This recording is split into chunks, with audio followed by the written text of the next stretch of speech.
Hello, this is a video lecture for Monday, December 2nd, 2019. And class was canceled by a snowstorm, but we definitely need to make some headway with our C programming. So this is a video version of the class. Do it on your own time. There will be a quiz posted. So to let you see where we are, this is week 13, December 2nd and 4th, so December 2nd, Monday, snowstorm, so classes cancel.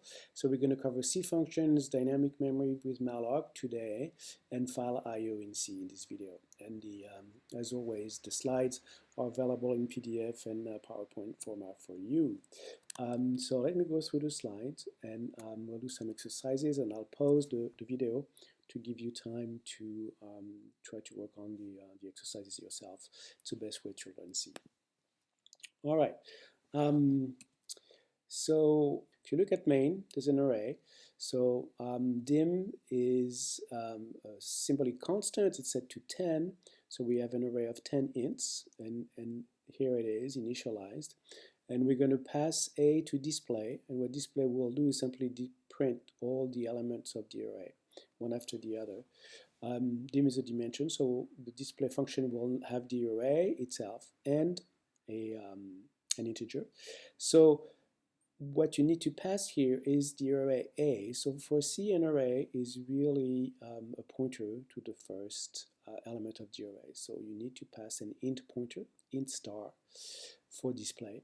And then what you will need to do is write a function decrement, which is very similar, has a for loop inside. And you're going to pass it A and the dimension. And the function will take all the elements of A, decrements them by 1. So it's, we're not terribly interested in what the function does, just how to pass it. So the first thing that you want to figure out here is whether I need to pass more than just A. Do I need to put an and in front of it or a star? Same thing here. And actually, since A is an int pointer, you can just pass A itself. So you'll have to declare int pointer here for A and int n, say, for the dimension. Same thing here. And then fill out these two function bodies. So you need a for loop. It's going to go n times, both times. Here you're going to display, here you're going to decrement every element. All right, so take a little break, work on this, and we'll resume as soon as you're done.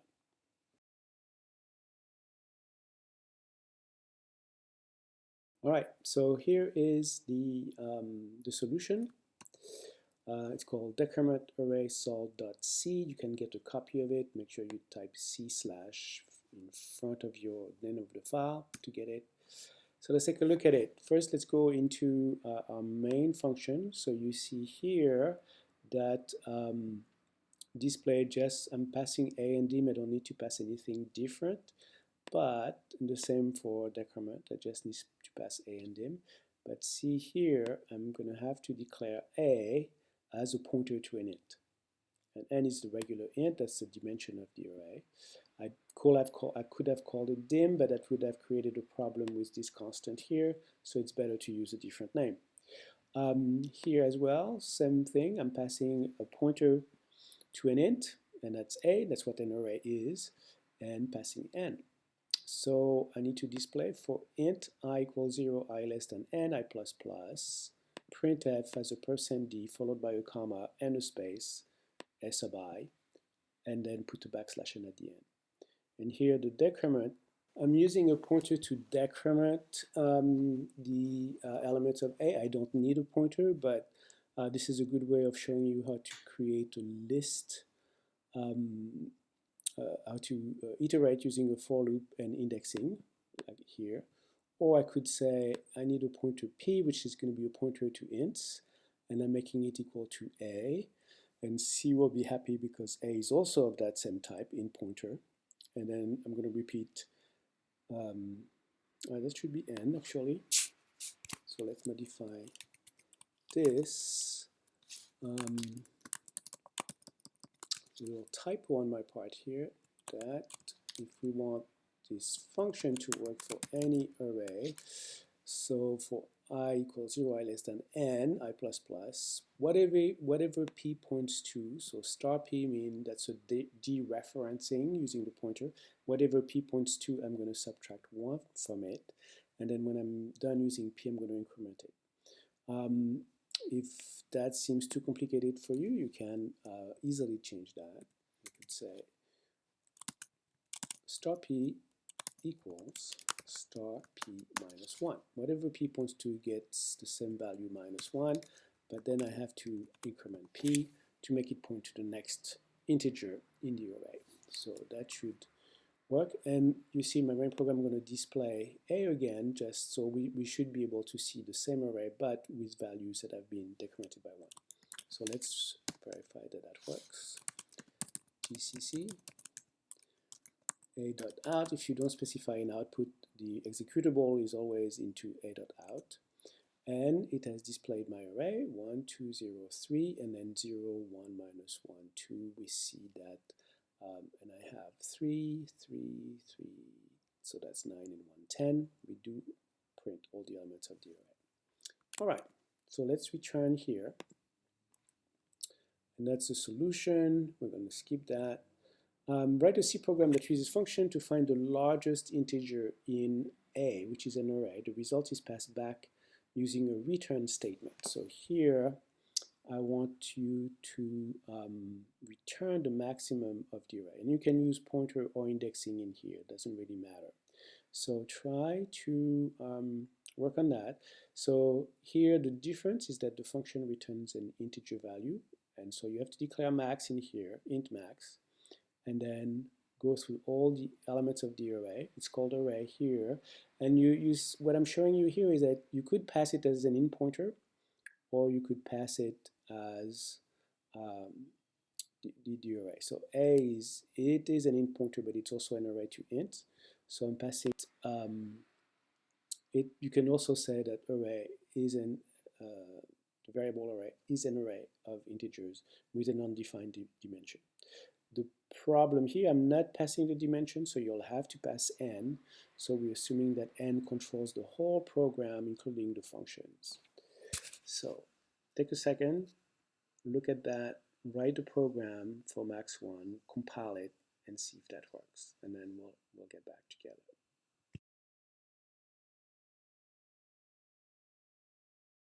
All right, so here we are, and we can actually write it together. So int array is what I'm passing, corresponds to calling the function here. Int max is going to be the variable that I'm going to return. I'm going to make it equal to array 0, semicolon, for int I equals 0 or 1, since I've already taken the 0th element, I less than n, I plus plus, if max is less than array I, then array I is probably greater, so max equals array I, and that's enough for that, and when we're done, return max. So that should be enough for us to compute the max. GCC find max using function C. A.out, the max is 9, indeed, that's the largest number. Another exercise, write another program that does the same thing, but the max is now passed by reference. Take a moment, stop, and so what I want you to do, so let's go back to the previous slide. Here, what I would like your function to look like is that instead of the function being an int function, it should be a void function. And we're going to pass the array, but we're also going to pass max by reference. So it will be an int pointer, comma, int pointer max. And then in here, you figure out what the max of the array is, and that's what you return. And the function will not have a return value. So work on this.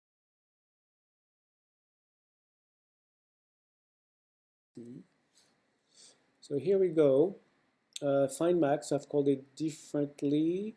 And so max is passed by reference, so I need to pass a pointer to an integer. So I need a little star here to indicate that max is going to be a pointer. Therefore, when I call find max, and I have max declared as an int here, I'm going to pass the address of max. So the address of something is a pointer to that thing. So when find max is given the address, it will be able to modify my original max, which I'm going to print here. So back here, I'm going to say whatever max points to, I'm going to make it array 0. And then for int I equals 0, maybe 1 since 0 is already taken, I less than n I plus plus, if array I is greater than max, or whatever max pointer points to, then whatever max pointer points to gets array I, and that's enough, and I don't return anything, so that's all there is to it, and that should work. Find max gets an array of integers, definition or dimension unknown, but we're going to use n, which is defined here and available everywhere in a program. This part we don't need anymore. So let's save this and GCC it. Find max using functions 2.c and a.out. The max is 9. Indeed, the max of this array is 9, so that works. So I'm going to copy the version before the last edit into this, and so you should be able to get a copy of the original untouched version. Okay, let's go back here. So you have access to the solution. So that was one. That's the one we just did. So you can take a look at that if you want. All right, so for input-output, we already know how to print using printf. So it's a very good way of printing strings and numbers, integers, floats, and as well as characters if we need to.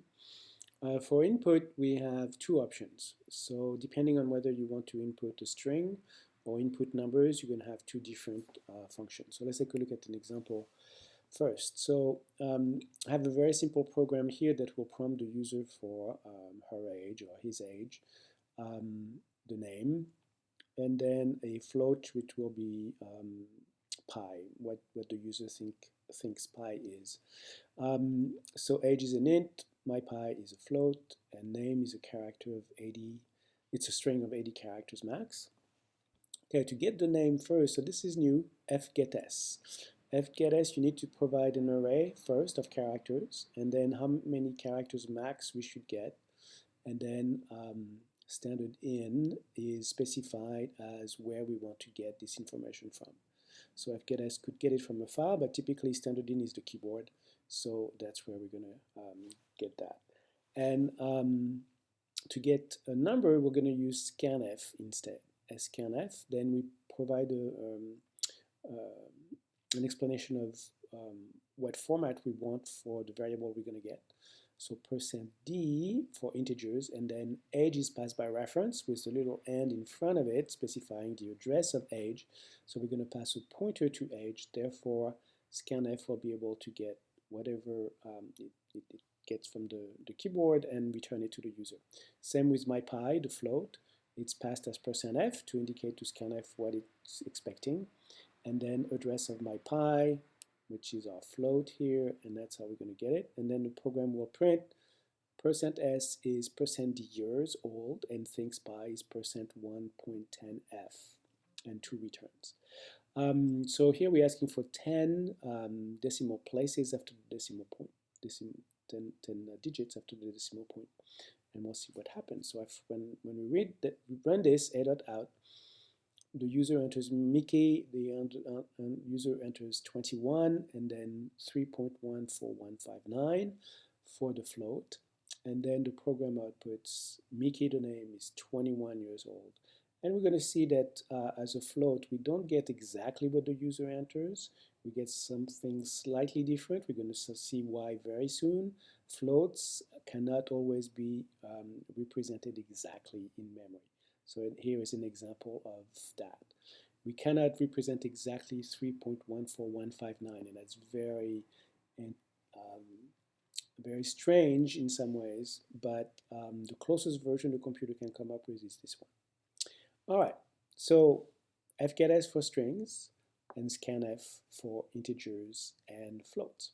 All right, so now let's take a look at dynamic variables. So these are variables that we're going to create while inside the program. So think of objects. So when you use new in Java, you create a dynamic variable in some ways, a dynamic object. So something that was not in the program originally, the memory that was allocated to your program, but somehow it's added onto it. So it's similar to new, and the keyword that the function we're going to be using is called malloc. Malloc stands for memory allocation for a new data structure.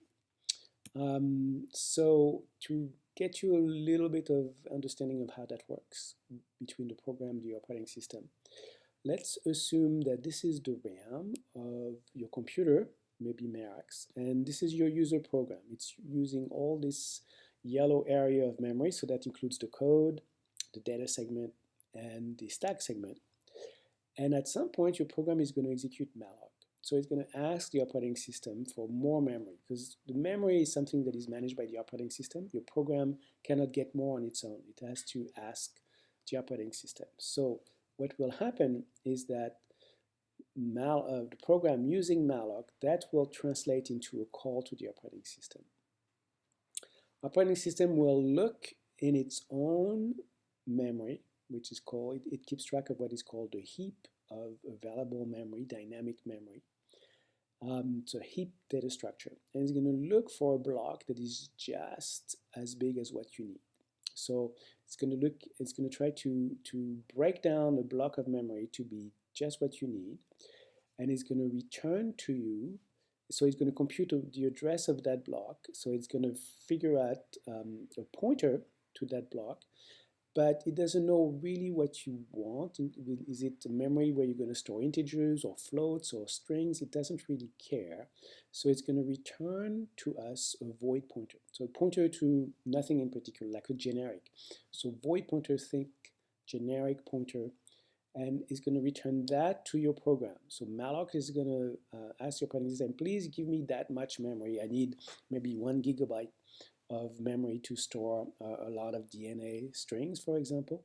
And so the operating system, if it finds that, will return a pointer to that block of memory, which now is going to be part of your program.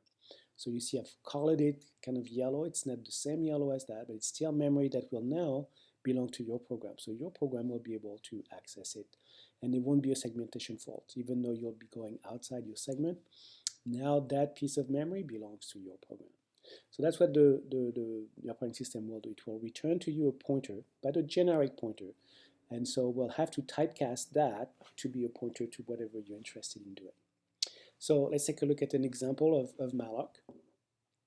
I have a variable a, which is a pointer to an int, and I want a to actually be an array of some integers. N is an integer, I is an integer, smallest is an integer, and I'm going to set n to 10, and I'm going to decide that I want a dynamic array of 10 integers. So you see that I didn't declare an array of 10, I just have a pointer a.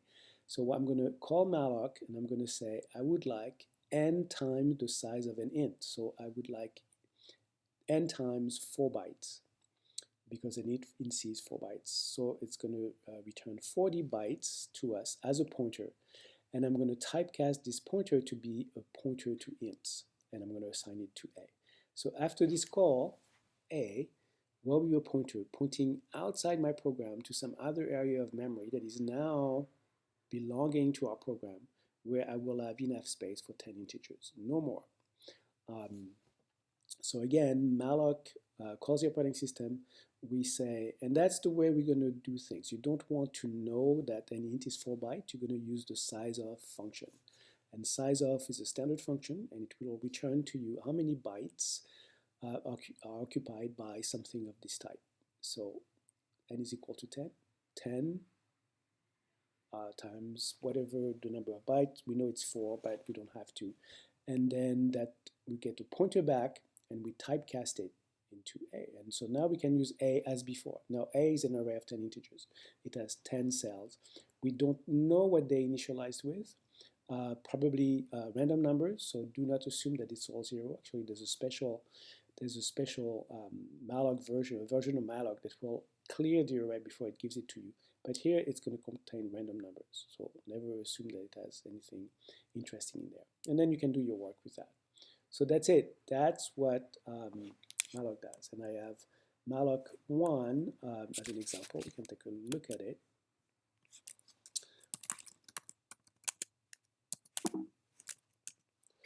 All right, so that's the program.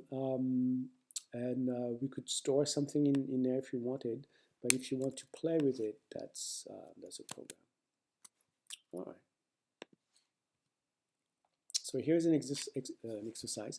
Modify the previous program that computed the max of an array, but this time you allocate the array dynamically with numbers provided by the user. All right. So let's go backtrack, and I'm going to tell you what I would like you to do. So you may want to get a copy of malloc1.c. So get copy space uppercase C / malloc1.c. Then you can edit it. And what I'd like you to do here is to prompt the user. So we're going to maybe here, instead of putting 10 into n, you can scanf. You can use scanf to ask the user how many integers do you want to enter. Then we're going to malloc an array of that size. And then we're going to prompt the user for integers, and we're going to store them inside the array. Then we can compute the largest. So let's stop here, and I would like you to spend some time trying to figure it out.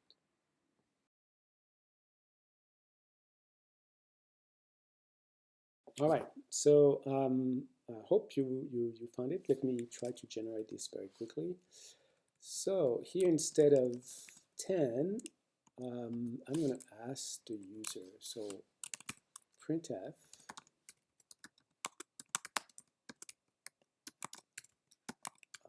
how many integers, and I'm going to scanf %d address of n. So now n, we don't have to set it. N will be set to the number of integers the user is going to enter. So get dimension of array from user.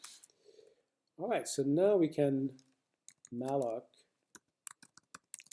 an array of n ints. So that should be fine.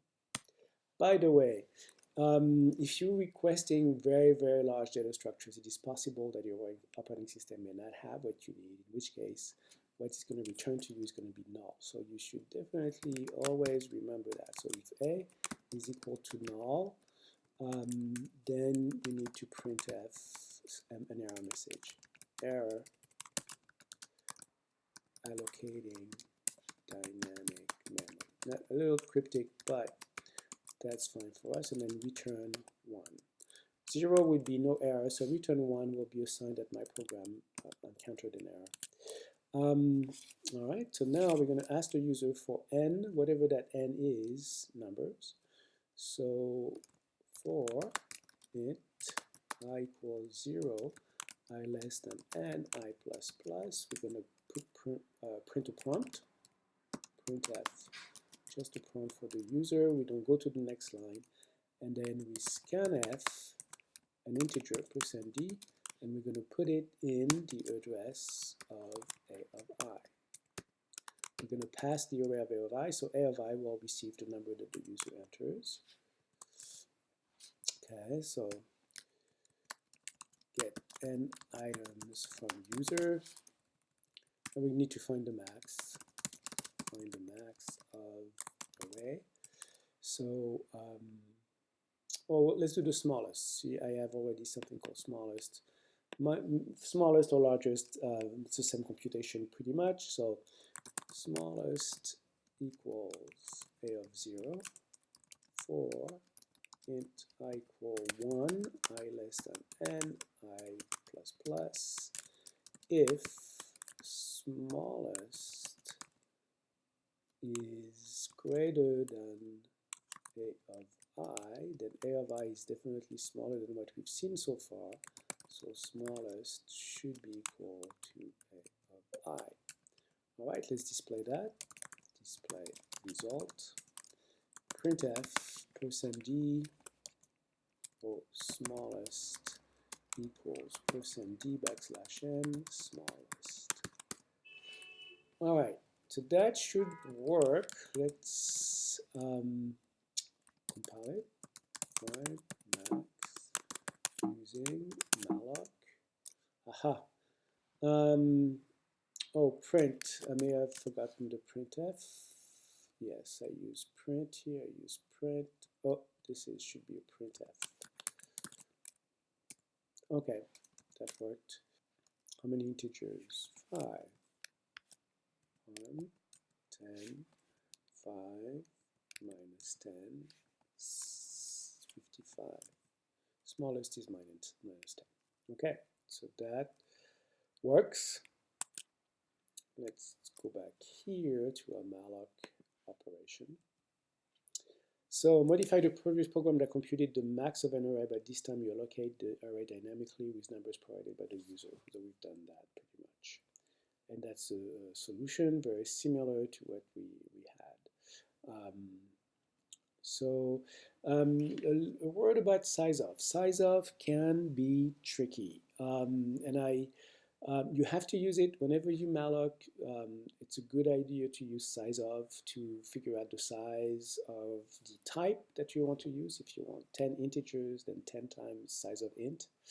But you have to be wary that size of may or may not return the value that you think it does. So I'm going to give you an example of that.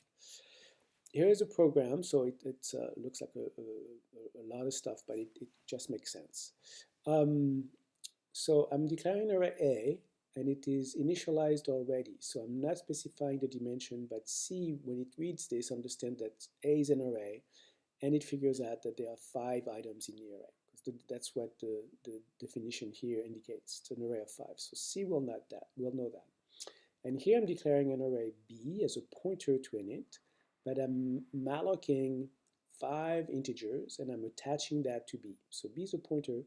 So B and A in some ways are very similar. They're both arrays of 5 integers. However, one is static and one is dynamic. Then I'm creating a pointer P that points to A. I have a string of characters, name, and I'm putting Smith College into it. An integer A, a float X, and another integer I.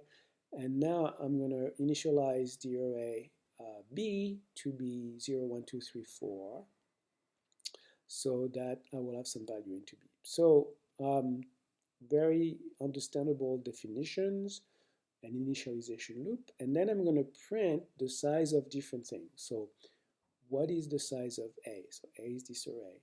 What is the size of A0? Well, that should be an int. So A is an array of 5 ints. That's an int. B is an array of 5 int as well, but it's also a pointer. So how will size of deal with that? Then what is the size of B0, which is an int? What is the size of P? And again, when I say size of, we want the number of bytes that that variable will occupy in memory. So how many bytes does P take in memory? How many bytes does star P, whatever P points to? Well, P is a pointer to an int. So size of star P should be the size of an int. We'll verify that. What is the size of name? And name is a string that contains Smith College. So will it tell us 13 or so, which is the number of characters? And then I'm going to ask for the length of name. What is the length of name? String length is included into string.h. It's a function that is standard to C, but you need to include this library. And then what is the size of A, which is an int? What is the size of X, which is a float? Let's figure it out. So when I run this program, this is the output. It's going to say size of A is 20.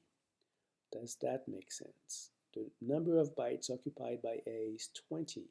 Well, A is 5 integers. 5 times 4, 20. So check mark. That makes sense. Size of A0, where A0 is this number, it's an int, 4 bytes per int, yes, that makes sense. Size of B, B is a pointer pointing to an array of 5 ints, that's 8, it's not 20. So every pointer in C, in our version of C on Max, is 8 bytes. So that's what I mean when I say size of can be tricky, because A and B are both arrays, but we've declared them differently, then size of is going to look at them differently as well. And the size of B0, whatever the first cell is, it is 4 bytes. So that is the same as the size of A0. So the items inside the arrays have same size, but the B and the A names actually are slightly different. So what is the size of P? Well, the size of P is 8 because that's a pointer, and pointers are 8 bytes in C. What is the size of star P? P point to int, so that's the size of an int, 4.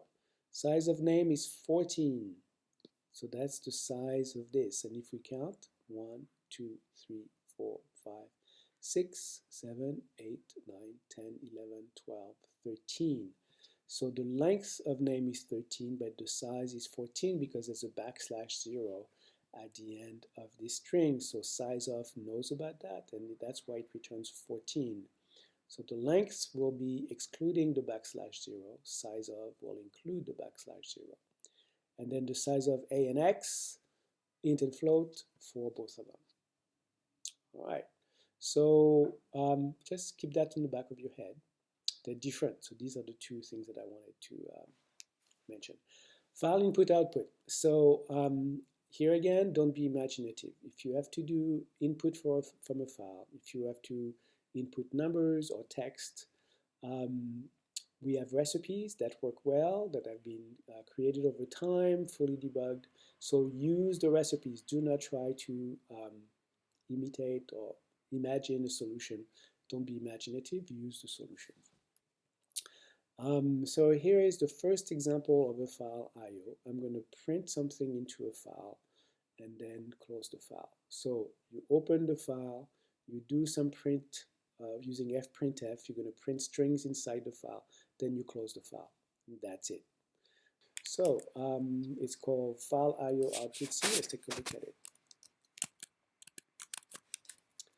Cat file IO output C. All right, that's a program that is on the slide. We can compile it. We can run it. Okay, ls minus ltr tel minus n3. List all the files in reverse order of time creation, so the most recent at the end, and give us the last 3. And hello.txt was just created now, December 1st at 4:39 p.m. So if and if we run it, cat hello.txt. All right, so we have hello and Smith College on 2 different lines. Okay, input. So input. Now I want to read a file, and it just happens to be itself. I'm going to have the file read itself. So the R here is required for indicating reading. So now I have to make sure that this is not null. If fp is equal to null means that it didn't find the file. So this I don't really have here, so it's not quite robust. But what I want to stress is that this is the standard way of reading a text file in C, while not end of file of fp. So fp, by the way, is a file pointer. Here, declared here, fp star file. So file uppercase is defined in standard IO. That's a type. It's a type for objects of type files. And you need a pointer to it. So fopen is going to return a pointer to this, and it is created by fopen that finds the file on the disk, opens it, and returns a pointer to us. So while we haven't reached the end of file of fp, fgetS a line of 80 characters from fp. So fgetS, now we saw it previously and we used standard in. now that I have a file that is open, I can provide the pointer here. I'm going to get a line and truncate it at 80 characters if it's longer than that. And then I'm going to test again. If I've reached the end of the file, FP, I'm going to stop this loop. Otherwise, I'm going to put a \0 at the end, which is position 79, just in case I've truncated the line that was in the file. And then I can print it with printf%s line. And line is 80 characters, so I need, if just to be safe, I'm going to put a \0. If there's already 1 in there, then there's no problem. But in case I truncated a long line, then I'm going to put a \0 as the last character here. And then when I'm done printing them with this loop, I'm going to close the file. So I'm passing the pointer to fclose, closing the file. So here, to read text files in C, you open with fopen. You test a couple times for whether you've reached the end of file, and you can fgetS lines one after the other. So definitely use a line that is going to be long enough, a string of characters that is going to be long enough. 80 here is a little optimistic, because otherwise lines are going to be truncated. All right, so file IO input C, let's play with it.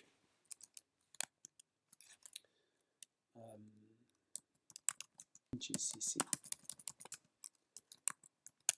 out, and the program displays itself. If I wanted it to display something else, I could change it. Max. We know that there was, so let's see, change this to hello.txt.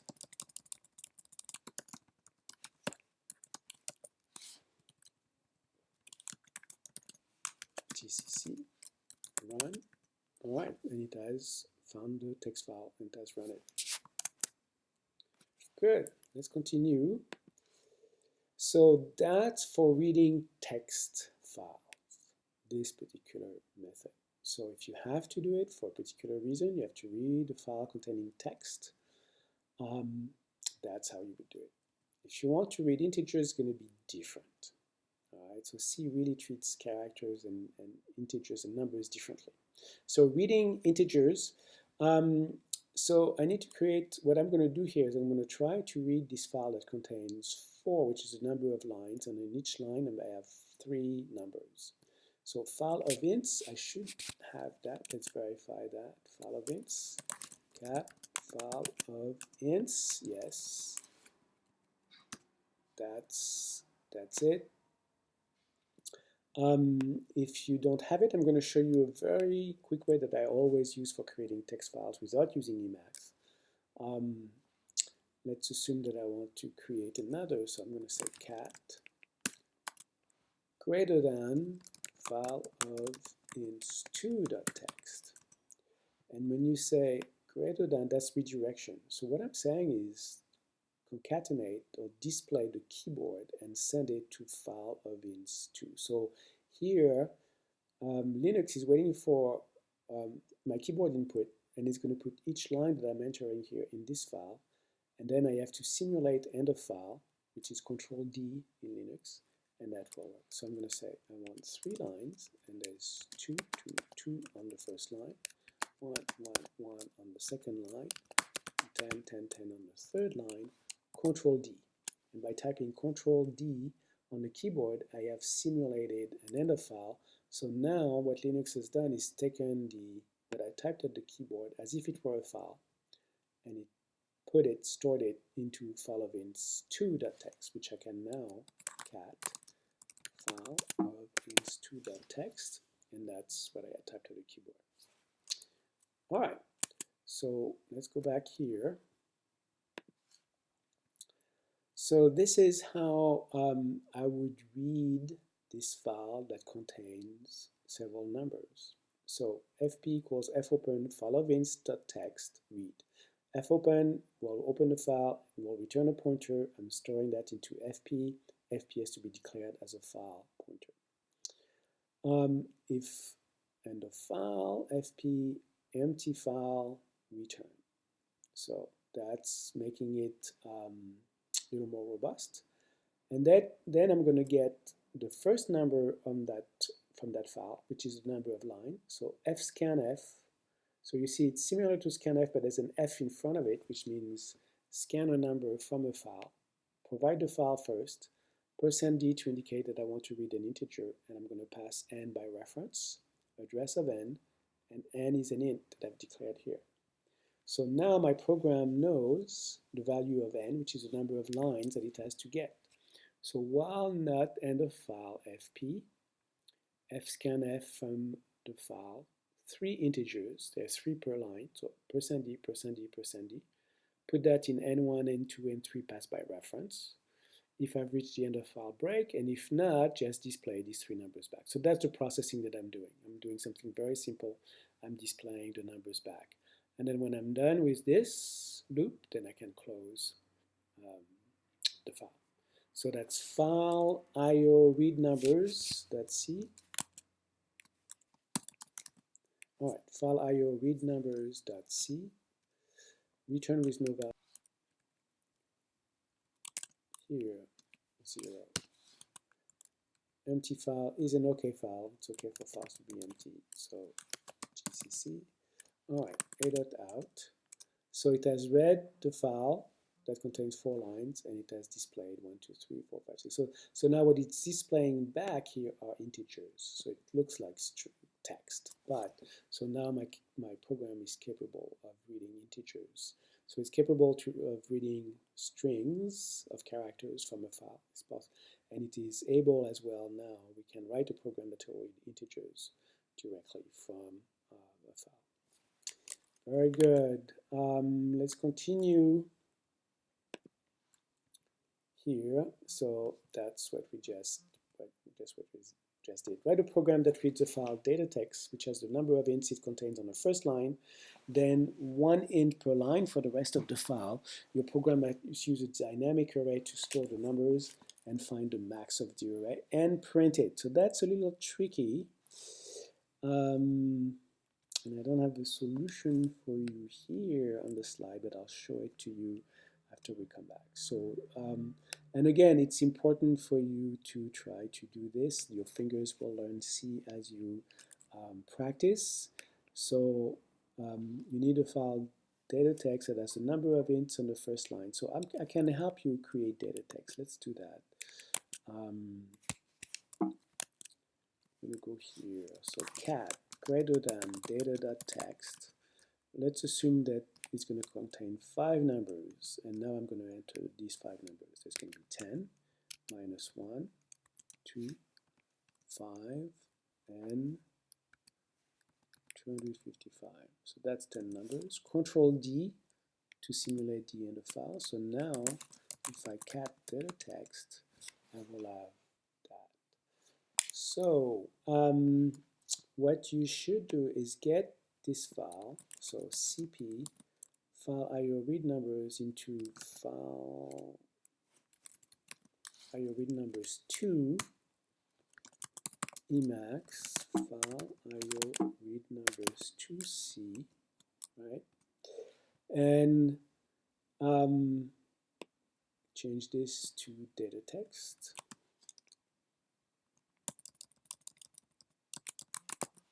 Okay, we're going to read it. It's not 3 ints per line. Empty file. We're going to get n, and then now instead of 3%, you're going to get only 1% per line. So there's only 1 number per line. So you're going to get that, and you're going to have to store that number into a dynamic array. So as soon as you know n, so here I'm going to put some comment. Malloc an array of n ints. So you're going to do this right there, and then you're going to have to use only 1% d, and instead of printing things here, you're going to have to store number read in array. And when you're done with that, you can close the file because you'll be done with the file. But what you can do is loop and find largest element of All right, so that's a nice way for you to kind of start here. You have a little bit of a skeleton, and try to complete this. I'm going to take a break here, and I will come back to this when you're done and you have something working or you spent at least 5 to 10 minutes on it. It's very important.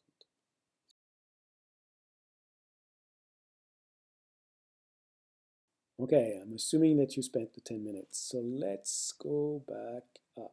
We need an array of, so I need, N1 is fine. I need an array of integers. So int star A. I'm going to call it A, and that's going to be my array. So when I have n here, I'm going to malloc something into A. So A equals int pointer typecast, ask malloc to get us n times size of int. All right, so now I have an array A, and store the number just read. So we're gonna read just we only need n1, so only 1% d. Okay, so that's good, and we don't need to print. We need to store the number, so we're gonna put it in a bracket. Oh, I need an I, so let's see.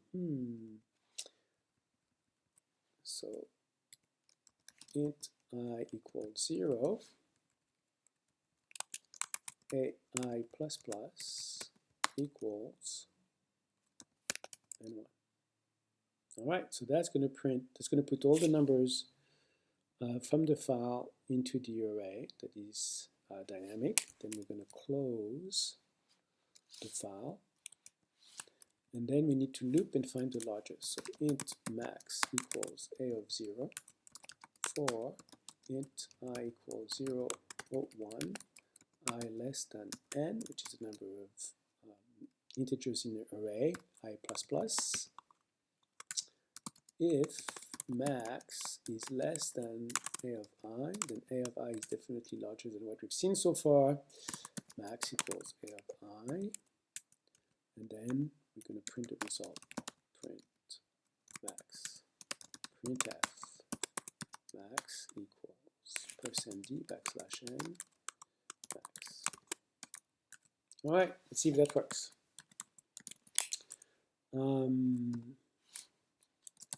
GCC this. Oh, I need to include standard lib.h for malloc to work. I forgot this. All right, so let's go back.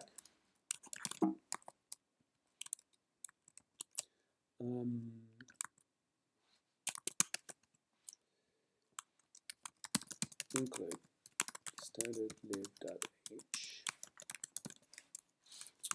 GCC. Okay, that worked. A.out, the max is 255.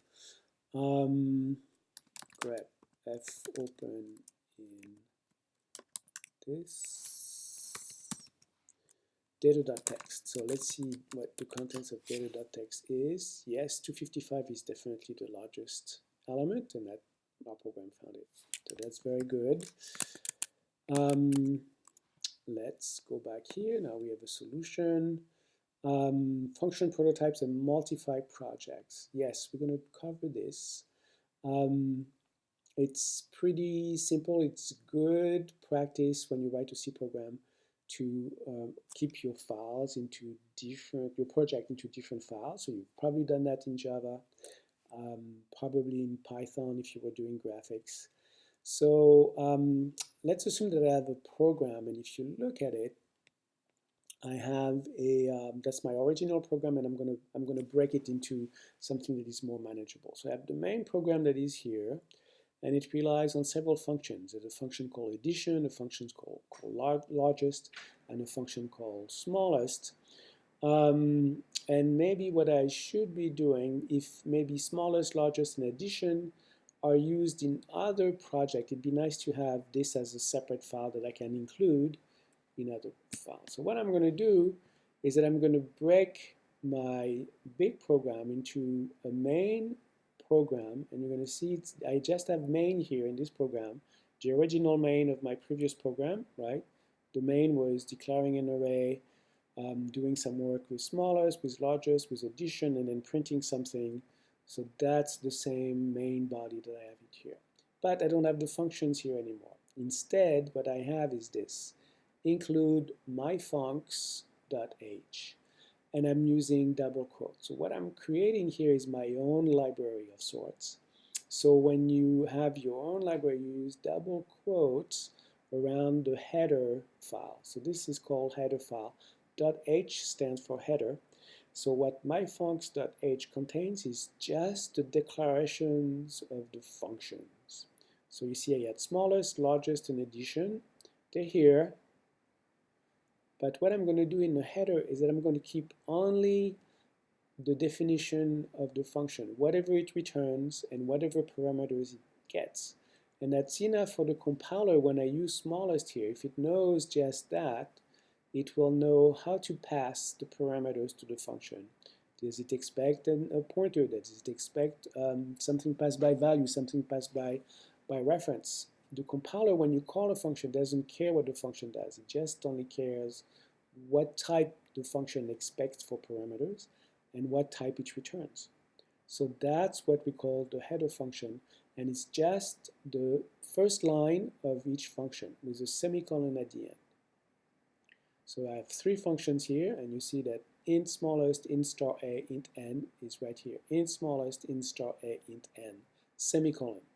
Largest, int array, int n, int passed by reference max. That's what I have here. And addition is just there. So myfuncs.h is going to be the header file. And I have something special I'm going to do here so that if I had several files that relied on this, I don't want my compiler to read this file more than once. So this little thing here prevents the compiler from reading that more than once and thinking that I have several versions of smallest. So if not defined myfuncs_h, that's a constant that I'm just creating here. So saying, well, if it's not defined, if the compiler hasn't seen it yet, let's define it. So the next time if it reads this file again, then myfuncs.h will be declared and it will not read the rest of the file. So if not defined myfuncs.h, then define this constant. We put all the definitions of the headers, and then end if that closes this if. This is a macro. All right. So the main library contains the function definitions and the body of the functions. So that myfuncs.h. If we look at the original, that's this whole block here. So I'm taking this whole block of functions here and I'm putting it into a file of its own called myfuncs.c. So these two have to have the same name. So one has the body, that's a C code. The one that has the header is just a .h. And it's a good idea for it to include its header. And if it includes its header, that means when the compiler starts reading this file, it will know all the different functions, that are in here, and therefore you don't necessarily have to always declare something before it's used. So it's a good idea to include it here. So myfuncs.h is going to be included in myfuncs.c, and it's also going to be included in the main program that uses these two. So now the program is smallest, largest, sum3.c. So in order to compile that, I'm going to do it as follows. So I'm going to compile first myfuncs.c, which is this, but there's no main function. So I don't want the compiler to give me an error because there's no main function. So I'm going to say compile only. Don't link it to anything. There's no main function. So that's what the -c does.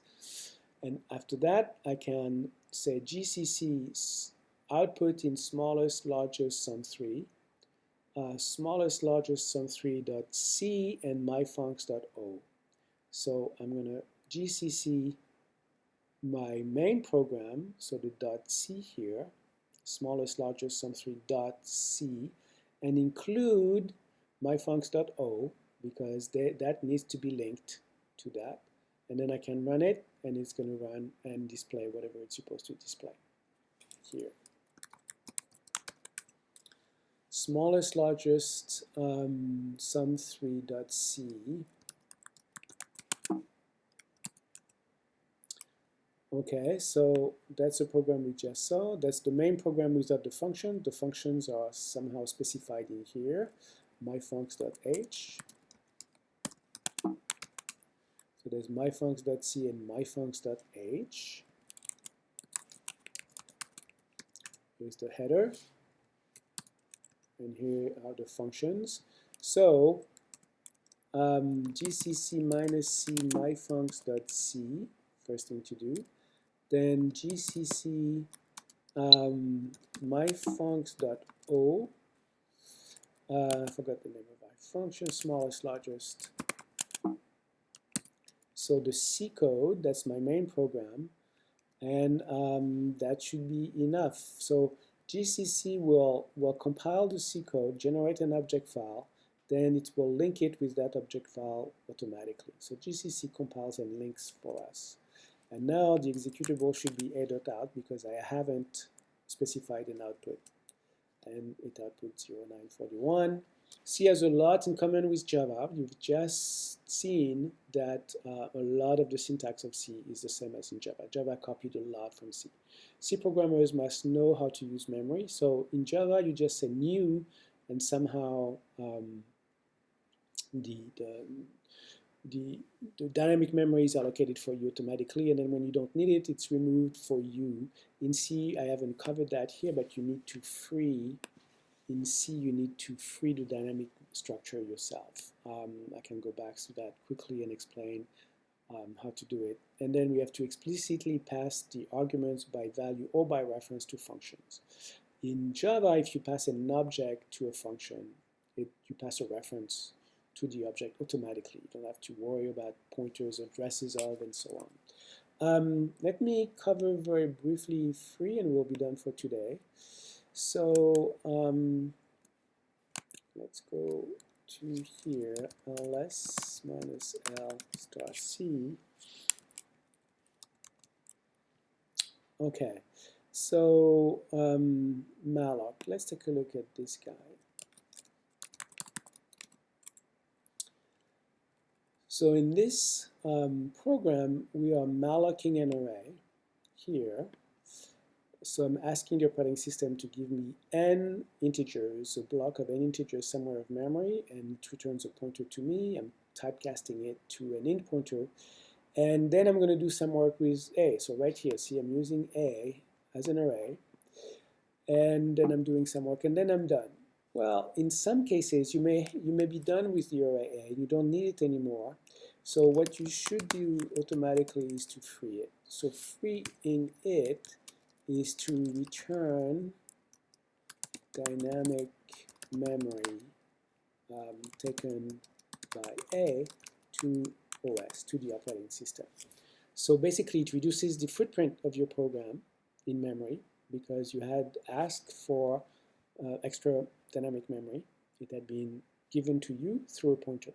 When you're done using it, you should free it. If you forget to put free and it's a small program, that's okay, because at the end of a program, C will have put some code that will automatically free all dynamic memory that you were given. So no big deal here. But if you have a long program and you need a dynamic object or memory array for just a short while, just to do some temporary work, and then you're done with it, then do not forget to free it. If you don't free, this is called a memory leak. Your program might start allocating array after array after array, and if you forget to free that array, then all this memory little by little accumulates, and your program may take over the whole memory of the computer. And that happens often with C programs because the garbage collection is not done for you automatically. So that's my Monday lecture. Follow it on your own. And I will put a quiz very soon on Moodle. We'll give you some information about that just to make sure that you follow that. All right. Enjoy your snow day.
All right, so for input-output, we already know how to print using printf. So it's a very good way of printing strings and numbers, integers, floats, and as well as characters if we need to.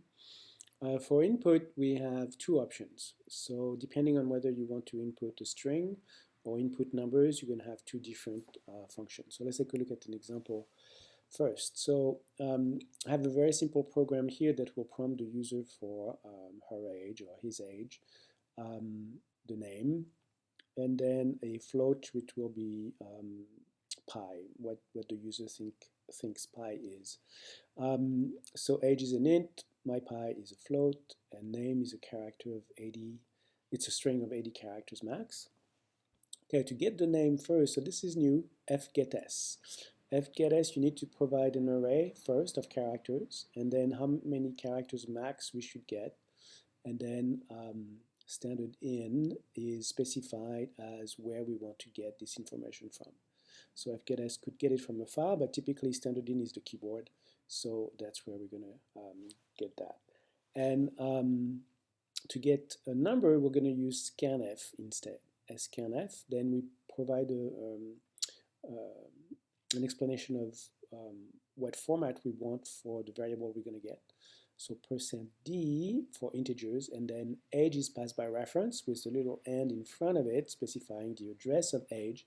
So we're going to pass a pointer to age, therefore scanf will be able to get whatever it gets from the keyboard and return it to the user. Same with my pi, the float. It's passed as %f to indicate to scanf what it's expecting. And then address of my pi, which is our float here, and that's how we're going to get it. And then the program will print %s is %d years old, and thinks pi is %1.10f, and 2 returns.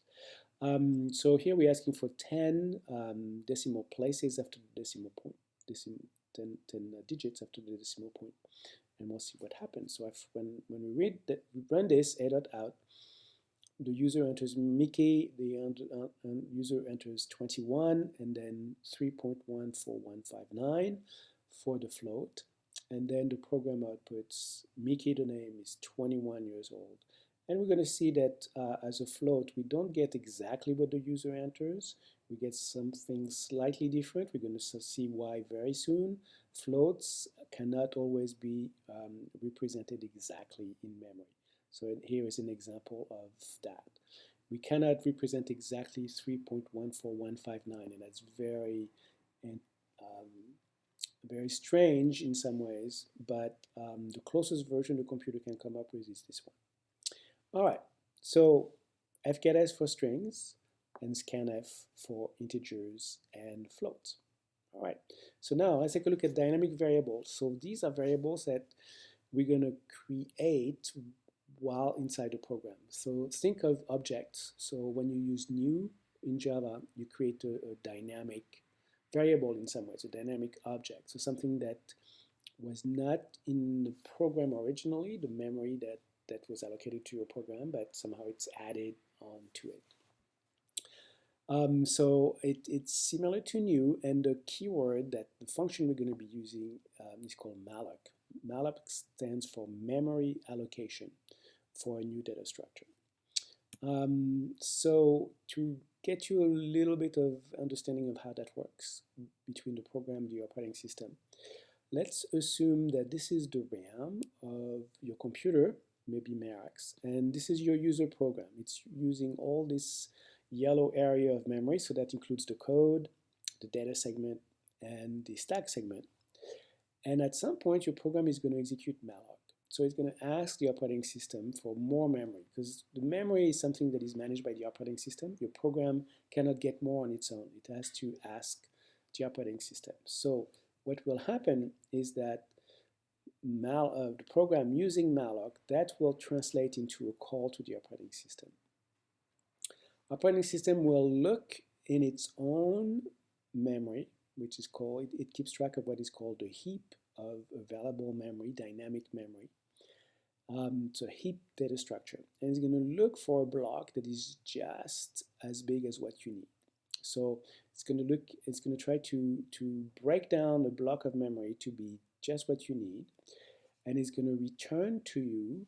So it's going to compute the address of that block. So it's going to figure out a pointer to that block, but it doesn't know really what you want. Is it a memory where you're going to store integers or floats or strings? It doesn't really care. So it's going to return to us a void pointer. So a pointer to nothing in particular, like a generic. So void pointer, think generic pointer, and is going to return that to your program. So malloc is going to ask your operating system, please give me that much memory. I need maybe 1 gigabyte of memory to store a lot of DNA strings, for example. And so the operating system, if it finds that, will return a pointer to that block of memory, which now is going to be part of your program. So you see I've colored it kind of yellow. It's not the same yellow as that, but it's still memory that will now belong to your program. So your program will be able to access it, and it won't be a segmentation fault. Even though you'll be going outside your segment, now that piece of memory belongs to your program. So that's what the operating system will do. It will return to you a pointer, but a generic pointer. And so we'll have to typecast that to be a pointer to whatever you're interested in doing. So let's take a look at an example of malloc. I have a variable a, which is a pointer to an int, and I want a to actually be an array of some integers. N is an integer, I is an integer, smallest is an integer, and I'm going to set n to 10, and I'm going to decide that I want a dynamic array of 10 integers. So you see that I didn't declare an array of 10, I just have a pointer a. So I'm going to call malloc, and I'm going to say I would like n times the size of an int. So I would like n times 4 bytes, because an int is 4 bytes. So it's going to return 40 bytes to us as a pointer, and I'm going to typecast this pointer to be a pointer to ints, and I'm going to assign it to a. So after this call, a will be a pointer pointing outside my program to some other area of memory that is now belonging to our program, where I will have enough space for 10 integers, no more. So again, malloc calls the operating system. We say, and that's the way we're going to do things. You don't want to know that an int is 4 bytes. You're going to use the size of function. And size of is a standard function, and it will return to you how many bytes are occupied by something of this type. So n is equal to 10.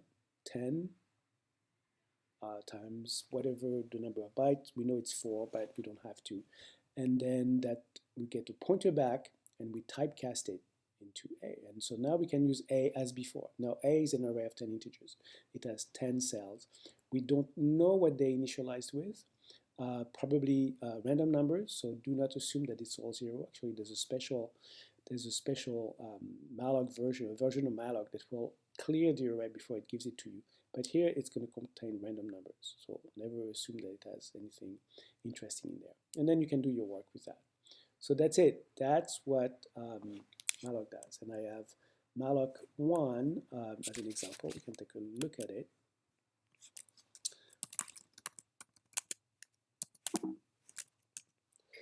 All right, so that's the program. And we could store something in there if you wanted. But if you want to play with it, that's a program. All right. So here's an exercise. Modify the previous program that computed the max of an array, but this time you allocate the array dynamically with numbers provided by the user. All right. So let's go backtrack, and I'm going to tell you what I would like you to do. So you may want to get a copy of malloc1.c. So get copy space uppercase C / malloc1.c. Then you can edit it. And what I'd like you to do here is to prompt the user. So we're going to maybe here, instead of putting 10 into n, you can scanf. You can use scanf to ask the user how many integers do you want to enter. Then we're going to malloc an array of that size, and then we're going to prompt the user for integers, and we're going to store them inside the array. Then we can compute the largest. So let's stop here, and I would like you to spend some time trying to figure it out.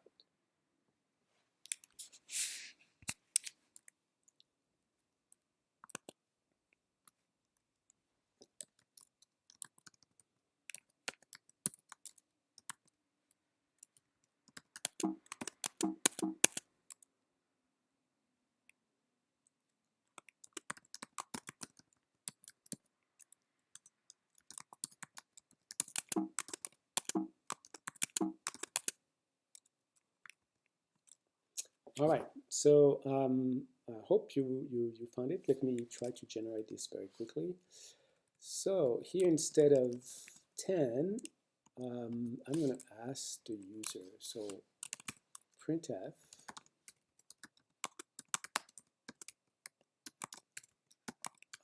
how many integers,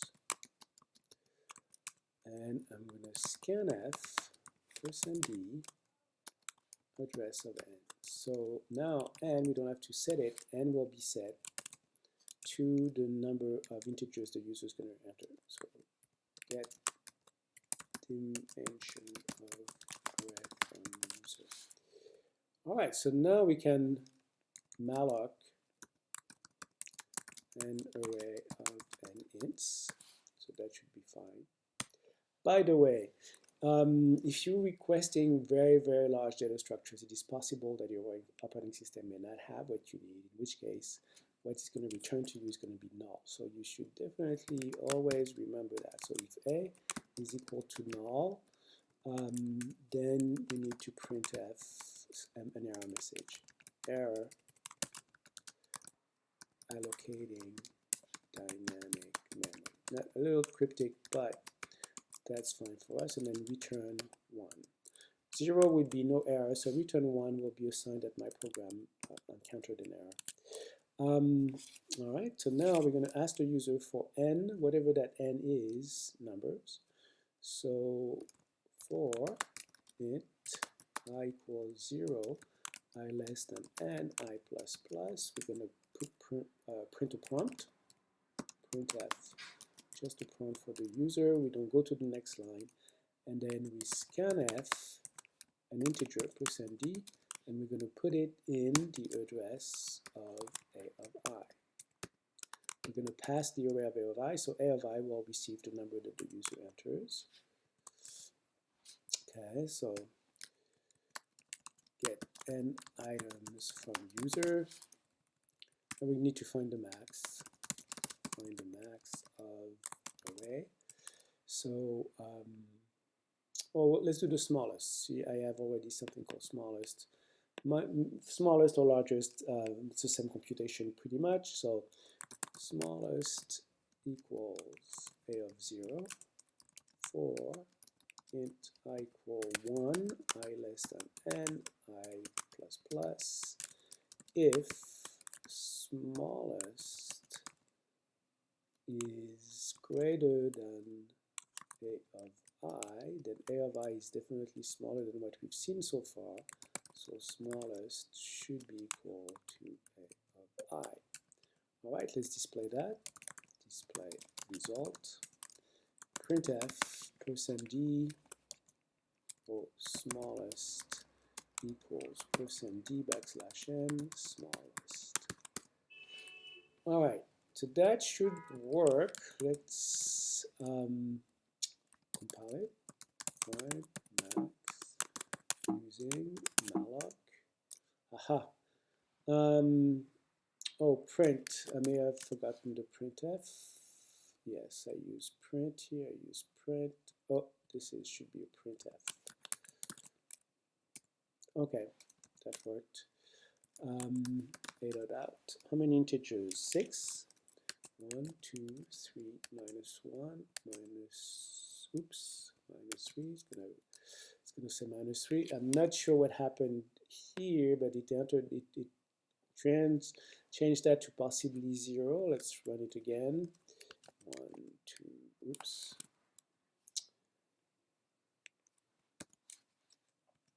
How many integers? 5. 1, 10, 5, minus 10, 55. Smallest is minus 10. Okay, so that works. Let's go back here to our malloc operation. So modify the previous program that computed the max of an array, but this time you allocate the array dynamically with numbers provided by the user. So we've done that pretty much. And that's a solution very similar to what we had. A word about size of. Size of can be tricky. And You have to use it whenever you malloc.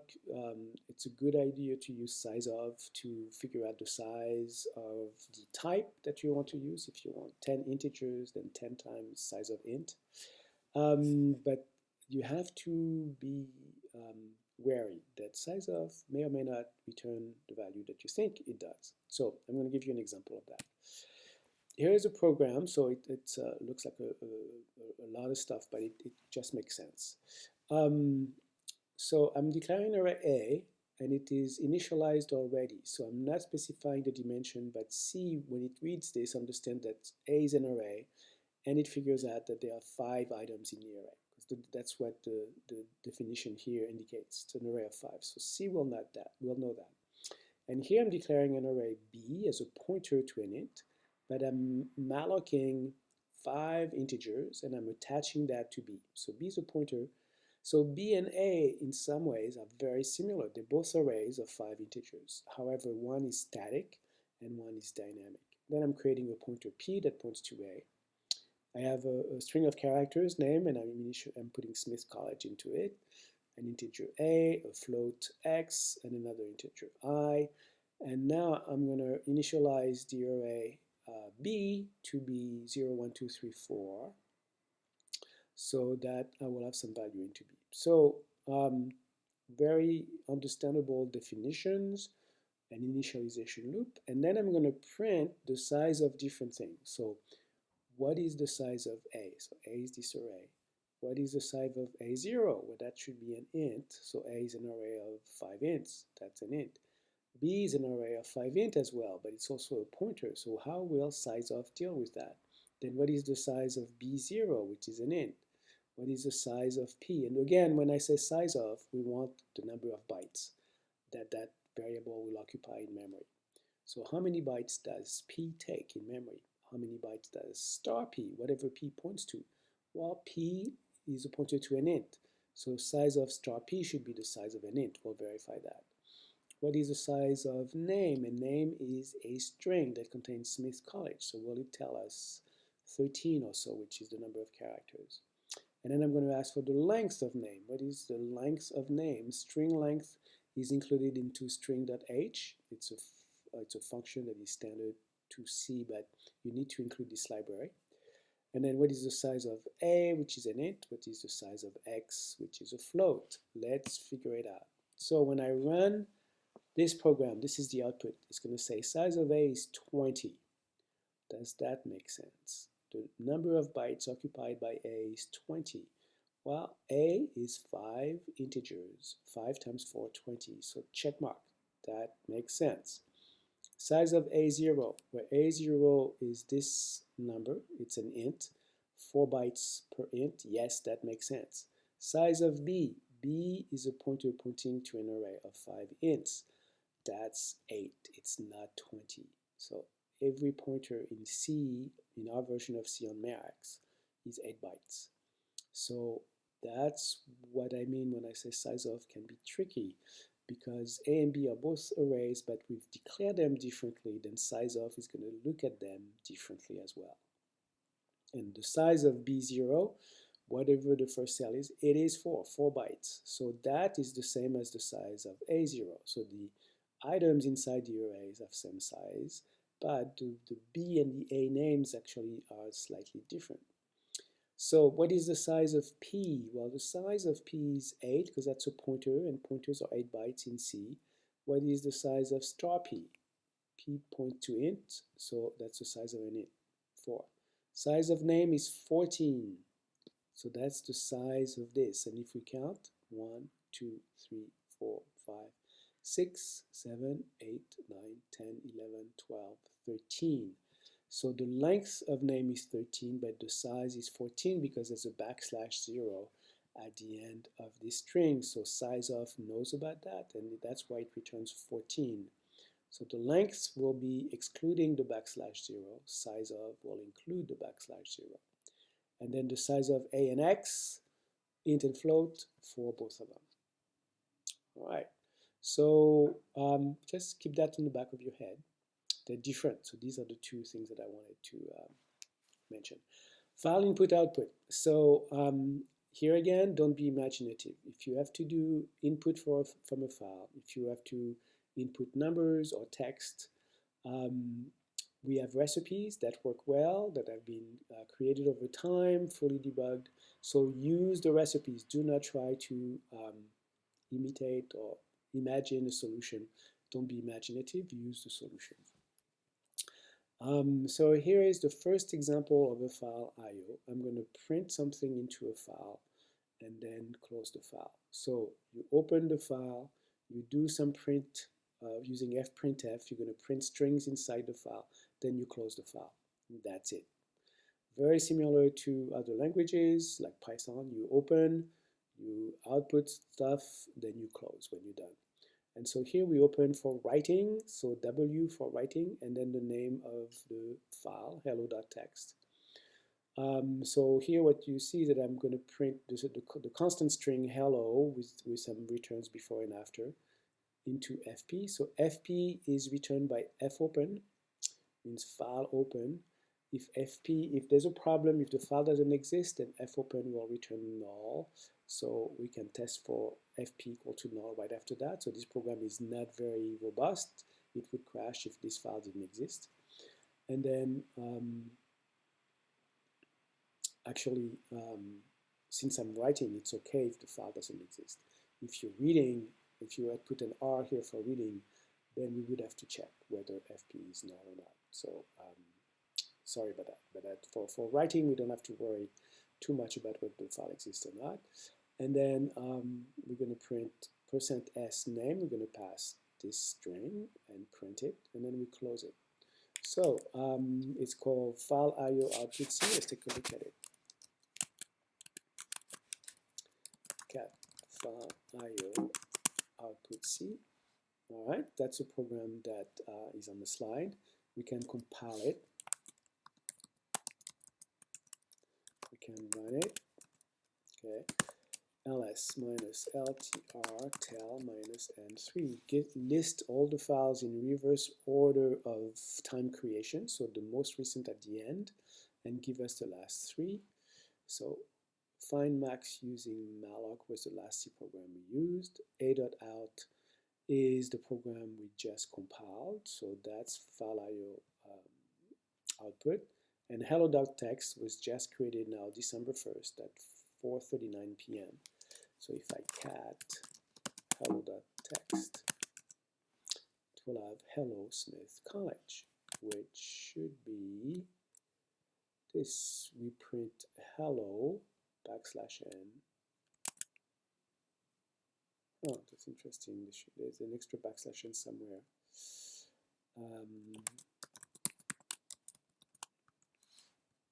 Oh yeah, there's no \n here in this example. Slightly different from the slide. So if I put the \n here, it's similar to what we have in the slide. So if we GCC again, and if we run it, cat hello.txt. All right, so we have hello and Smith College on two different lines. Okay, so now I have a program that can print strings. So I know how to do that to a file. Let's go back to our slide.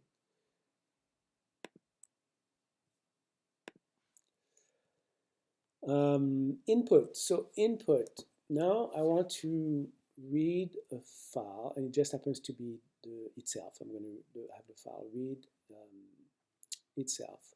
So the R here is required for indicating reading. So now I have to make sure that this is not null. If fp is equal to null, means that it didn't find the file. So this I don't really have here, so it's not quite robust. But what I want to stress is that this is the standard way of reading a text file in C, while not end of file of fp. So fp, by the way, is a file pointer here, declared here, fp star file. So file uppercase is defined in standard IO. That's a type. It's a type for objects of type files. And you need a pointer to it. So fopen is going to return a pointer to this, and it is created by fopen that finds the file on the disk, opens it, and returns a pointer to us. So while we haven't reached the end of file of fp, fgetS a line of 80 characters from fp. So fgetS, now we saw it previously and we used standard in. Now that I have a file that is open, I can provide the pointer here. I'm going to get a line and truncate it at 80 characters if it's longer than that. And then I'm going to test again. If I've reached the end of the file, FP, I'm going to stop this loop. Otherwise, I'm going to put a \0 at the end, which is position 79, just in case I've truncated the line that was in the file. And then I can print it with printf%s line. And line is 80 characters, so I need, just to be safe, I'm going to put a \0. If there's already 1 in there, then there's no problem. But in case I truncated a long line, then I'm going to put a \0 as the last character here. And then when I'm done printing them with this loop, I'm going to close the file. So I'm passing the pointer to fclose, closing the file. So here, to read text files in C, you open with fopen. You test a couple times for whether you've reached the end of file, and you can fgetS lines one after the other. So definitely use a line that is going to be long enough, a string of characters that is going to be long enough. 80 here is a little optimistic, because otherwise lines are going to be truncated. All right, so file IO input C, let's play with it.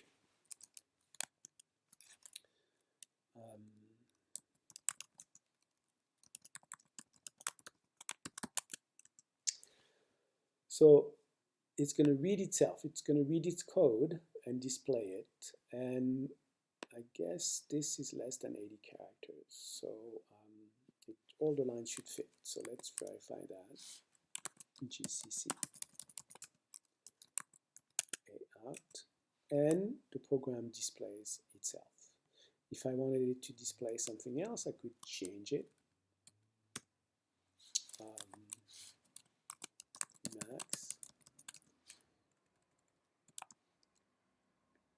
We know that there was, so let's see, change this to hello.txt.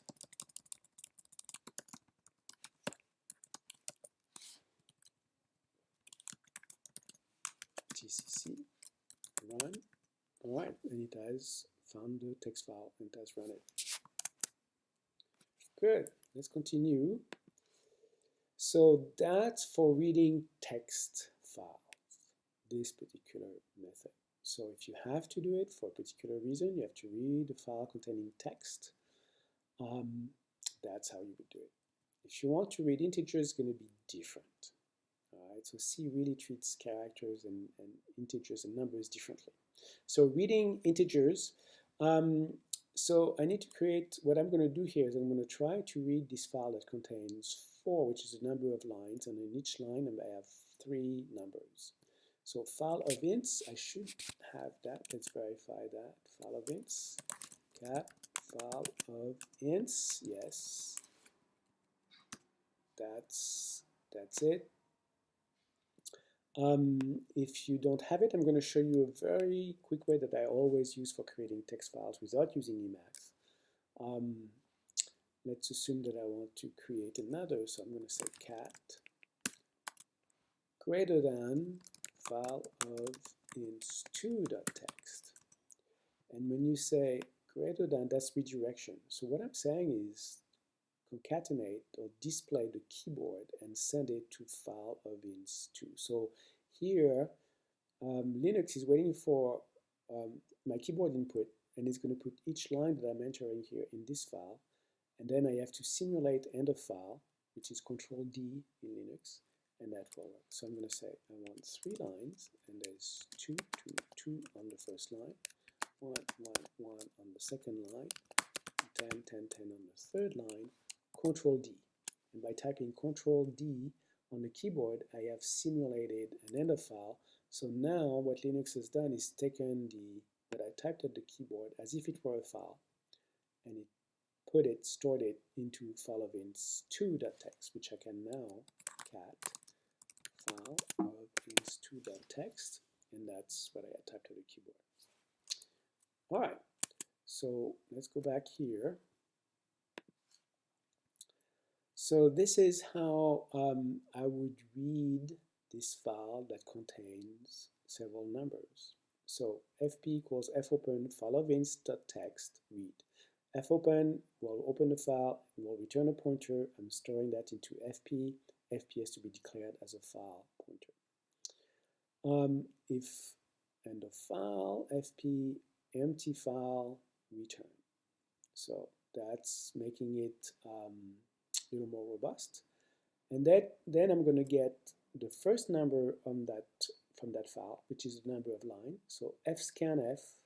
So you see it's similar to scanf, but there's an f in front of it, which means scan a number from a file.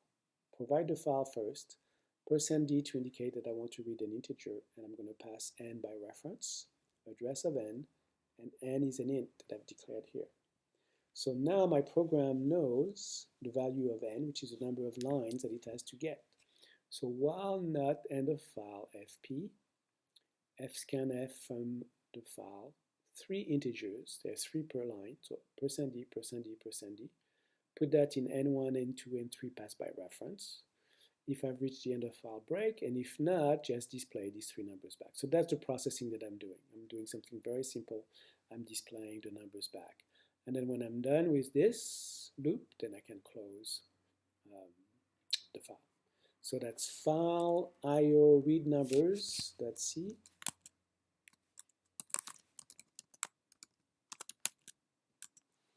All right, so that's what we just did, and it's going to look for file of ints.txt. Okay. Okay, so it's going to read this, it's going to get the 4, that's a 4 number, and it's going to display 1, 2, 3, 4, 5, 6, 7, 8, 9, 10, 11, 12. GCC.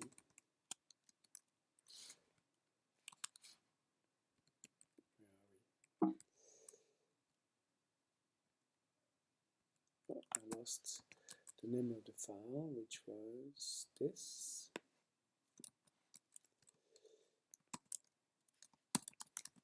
All right, file io read numbers.c.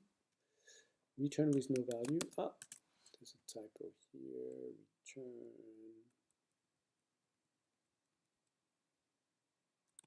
That's the wrong one.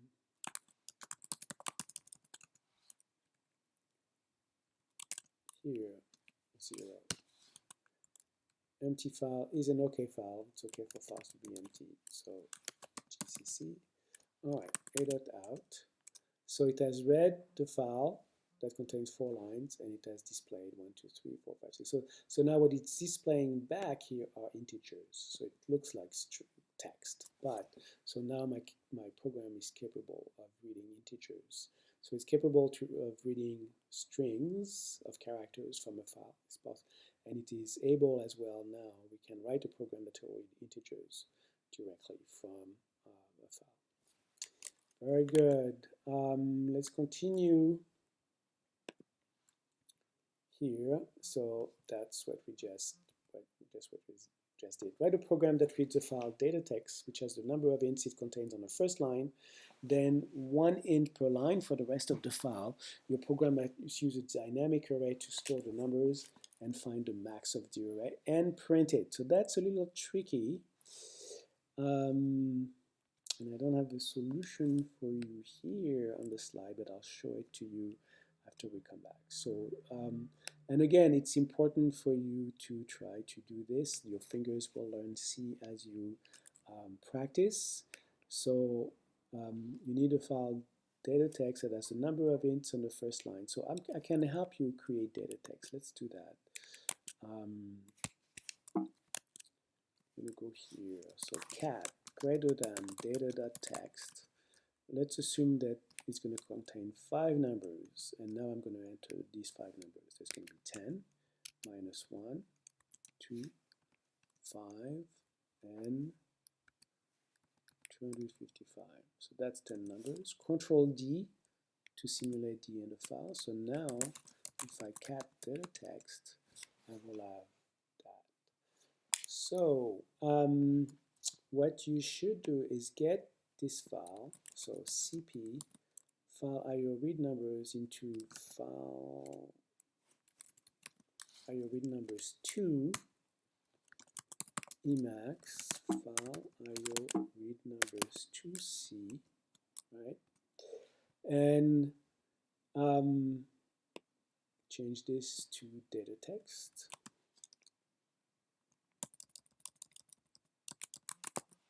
Okay, we're going to read it.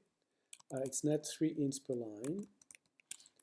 Empty file. We're going to get n, and then now instead of 3% you're going to get only 1% d per line. So there's only one number per line. So you're going to get that, and you're going to have to store that number into a dynamic array. So as soon as you know n, so here I'm going to put some comment. Malloc an array of n ints. So you're going to do this right there, and then you're going to have to use only 1% d, and instead of printing things here, you're going to have to store number read in array. And when you're done with that, you can close the file because you'll be done with the file. But what you can do is loop and find largest element of array. All right, so that's a nice way for you to kind of start here. You have a little bit of a skeleton, and try to complete this. I'm going to take a break here, and I will come back to this when you're done and you have something working, or you spent at least 5 to 10 minutes on it. It's very important. See you soon. Okay, I'm assuming that you spent the 10 minutes. So let's go back up. We need an array of, so I need n1 is fine. I need an array of integers. So int star a. I'm going to call it a, and that's going to be my array. So when I have n here, I'm going to malloc something into a. So a equals int pointer typecast, ask malloc to get us n times size of int. All right, so now I have an array a, and store the number just read. So we're gonna read just we only need n1, so only 1% d. Okay, so that's good, and we don't need to print. We need to store the number, so we're gonna put it in a bracket. Oh, I need an I, so let's see. So int I equals 0, ai plus plus equals n1. All right, so that's going to print. That's going to put all the numbers from the file into the array that is dynamic. Then we're going to close the file, and then we need to loop and find the largest. So int max equals a of 0 for int I equals 0 or 1, I less than n, which is the number of integers in the array, I plus plus. If max is less than a of I, then a of I is definitely larger than what we've seen so far. Max equals a of I, and then we're going to print the result. Print max, printf max equals %d backslash n max. All right, let's see if that works.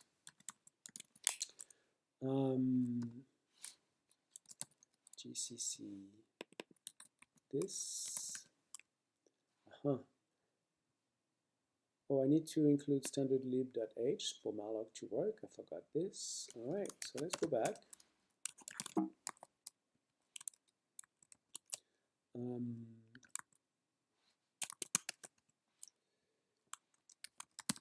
Include standard lib.h GCC. Okay, that worked. A.out. The max is 255. Grep f open in this data.text. So let's see what the contents of data.text is. Yes, 255 is definitely the largest element, and that our program found it. So that's very good. Let's go back here. Now we have a solution. Function prototypes and multi-file projects. Yes, we're going to cover this.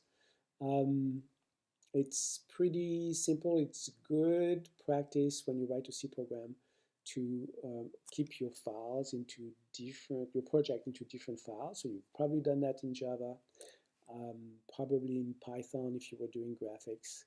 So let's assume that I have a program, and if you look at it, I have a that's my original program, and I'm gonna break it into something that is more manageable. So I have the main program that is here, and it relies on several functions. There's a function called addition, a function called largest, and a function called smallest. And maybe what I should be doing, if maybe smallest, largest, and addition are used in other projects, it'd be nice to have this as a separate file that I can include in other files. So what I'm going to do is that I'm going to break my big program into a main program, and you're going to see I just have main here in this program, the original main of my previous program, right? The main was declaring an array, doing some work with smallest, with largest, with addition, and then printing something. So that's the same main body that I have it here. But I don't have the functions here anymore. Instead, what I have is this. Include myfuncs.h, and I'm using double quotes. So what I'm creating here is my own library of sorts. So when you have your own library, you use double quotes around the header file. So this is called header file. .h stands for header. So what myfuncs.h contains is just the declarations of the functions. So you see I had smallest, largest, and addition. They're here. But what I'm going to do in the header is that I'm going to keep only the definition of the function, whatever it returns and whatever parameters it gets. And that's enough for the compiler when I use smallest here. If it knows just that, it will know how to pass the parameters to the function. Does it expect a pointer? Does it expect something passed by value, something passed by reference? The compiler, when you call a function, doesn't care what the function does. It just only cares what type the function expects for parameters and what type it returns. So that's what we call the header function, and it's just the first line of each function with a semicolon at the end. So I have three functions here, and you see that int smallest, int star a, int n is right here. Int smallest, int star a, int n, semicolon. Largest, int array, int n, int passed by reference max. That's what I have here. And addition is just there. So myfuncs.h is going to be the header file. And I have something special I'm going to do here so that if I had several files that relied on this, I don't want my compiler to read this file more than once. So this little thing here prevents the compiler from reading that more than once and thinking that I have several versions of smallest. So if not defined myfuncs_h, that's a constant that I'm just creating here. So saying, well, if it's not defined, if the compiler hasn't seen it yet, let's define it. So the next time if it reads this file again, then myfuncs.h will be declared and it will not read the rest of the file. So if not defined myfuncs.h, then define this constant. We put all the definitions of the headers, and then and if that closes this if. This is a macro. All right. So the main library contains the function definitions and the body of the functions. So that myfuncs.h. If we look at the original, that's this whole block here. So I'm taking this whole block of functions here, and I'm putting it into a file of its own called myfuncs.c. So these two have to have the same name. So one has the body, that's a C code. The one that has the header is just a .h. And it's a good idea for it to include its header. And if it includes its header, that means when the compiler starts reading this file, it will know all the different functions, excuse me, that are in here, and therefore you don't necessarily have to always declare something before it's used. So it's a good idea to include it here. So myfuncs.h is going to be included in myfuncs.c, and it's also going to be included in the main program that uses these two. So now that's the program is smallest largest sum3.c. So in order to compile that, I'm going to do it as follows. So I'm going to compile first myfuncs.c, which is this, but there's no main function. So I don't want the compiler to give me an error because there's no main function. So I'm going to say compile only. Don't link it to anything. There's no main function. So that's what the -c does. And after that, I can say GCC output in smallest largest sum3, smallest largest sum3.c, and myfuncs.o.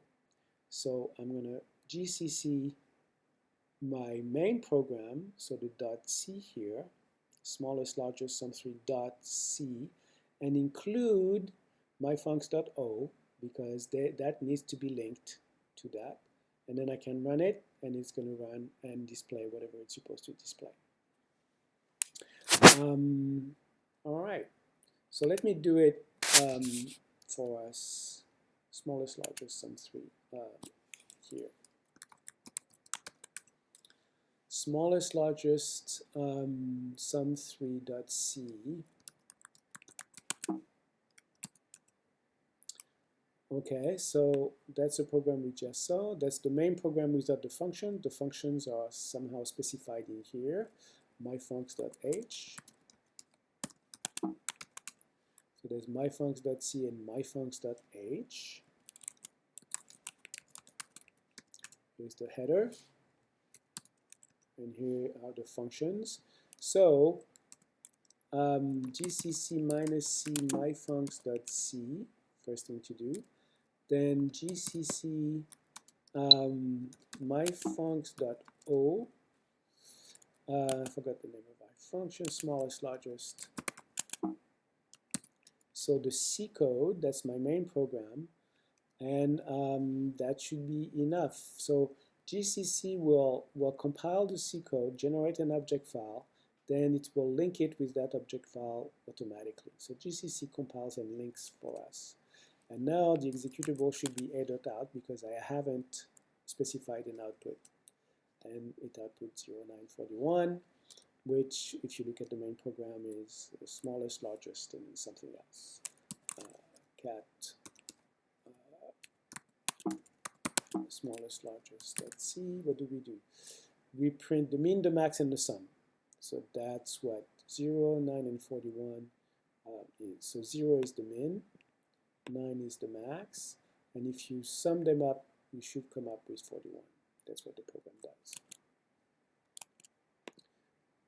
All right, we're getting close to what we wanted to do. So that's the summary page. C has a lot in common with Java. You've just seen that a lot of the syntax of C is the same as in Java. Java copied a lot from C. C programmers must know how to use memory. So in Java, you just say new, and somehow the